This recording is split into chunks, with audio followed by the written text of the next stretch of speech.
Hello guys, good morning. কাল আমরা চলে গেছিলাম একটু আমাদের পঞ্চায়েত অফিসে, যেহেতু একটু দরকার ছিল কাজের জন্য। তো গেছিলাম, তো সেখানে কোনো ভিডিও করিনি। তো আসার পথে দেখছিলাম হঠাৎ বৃষ্টির পরে একটু হালকা হালকা রোদ বের হলো। এত সুন্দরভাবে পাহাড়টাকে দেখা যাচ্ছিল, ভাবলাম তোমাদের সাথে একটু শেয়ার করি। চারিদিকে সবুজে ঘেরা প্রকৃতি, আর তার মাঝখান দিয়ে দেখা যাচ্ছিল মেঘে ঢাকা পাহাড়টা। এত সুন্দর হাওয়া হচ্ছিল, আর তার মাঝে এত সুন্দর প্রাকৃতিক দৃশ্যটা, সেটা কি আর মিস করা যায়? না নিজে মিস করলাম, না তোমাদের সাথে শেয়ার করতে একটু ভুললাম। তাই ভাবলাম তোমাদের সাথে ভালো করে একটু শেয়ার করে দিই। তোমরাও দেখো এত সুন্দর একটা জিনিস। শিলিগুড়ি মানেই তো পাহাড়।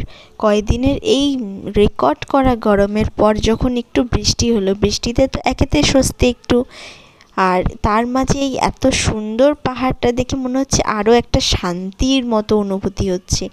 এতটা ভালো লাগছিল। যখন বৃষ্টির পরে একটু রোদ হয়, ওই টাইমটাতে তো আরও সুন্দর লাগে দেখতে।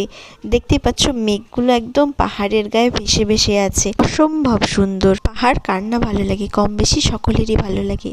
আর এত সুন্দর এই পাহাড়টা, এটা আমার বাড়ির ছাদ থেকেই দেখা যায়। দারুণ লাগে দেখতে, আমি তো বসে বসে দেখি।